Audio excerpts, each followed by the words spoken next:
Test diode for functionality. Hello, my name is Charumati. Glad to have you all back on a new lesson. Automobile electronics play a vital role in engine, powertrain and comfort systems. The technician should know how to trace the faults in auto electronic systems.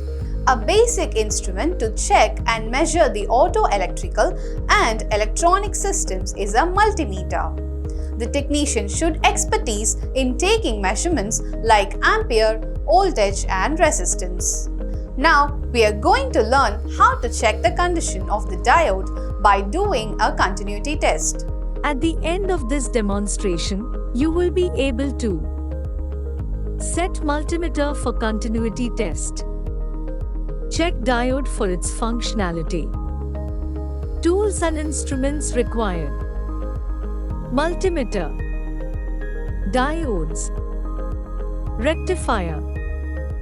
Set multimeter for testing continuity. The multimeter is mainly used to measure ampere, voltage, resistance, and continuity. The multimeter is equipped with two probes, one distinguished by its red color and the other by black color. These probes serve the purpose of checking continuity, a process that involves assessing the uninterrupted flow of electrical current through a circuit or component.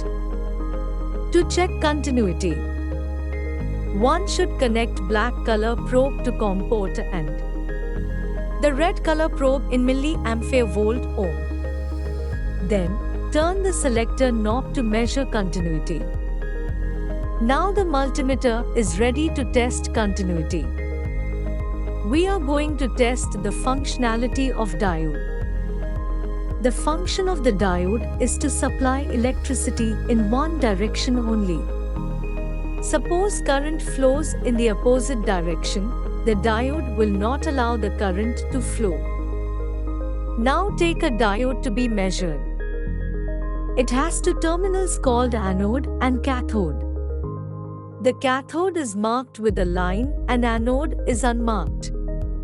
You can identify the diodes based on the line provided. Now connect the red probe of the multimeter with anode terminal of diode and black probe with cathode.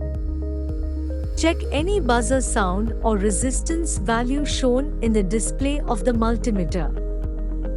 Now change the probes with cathode and anode terminal and check any buzzer sound or resistance value on the display. If the diode is good, then you will get buzzer sound and resistance value in the multimeter, and when you change the polarity, you will not get any buzzer sound and OL in the display. Conversely, if the diode exhibits values in both directions during the test, it indicates that the diode is not good and needs to be replaced. Alternators used in the automobile use a rectifier which contains diodes. Get the rectifier unit of the alternator and check the continuity test. Record the values and decide the rectifier is good or not. Thus, we have learnt to set multimeters for continuity tests and check diodes for their functionality. Hope you have a clear understanding of this. Do this exercise with the help of your instructor. Thank you.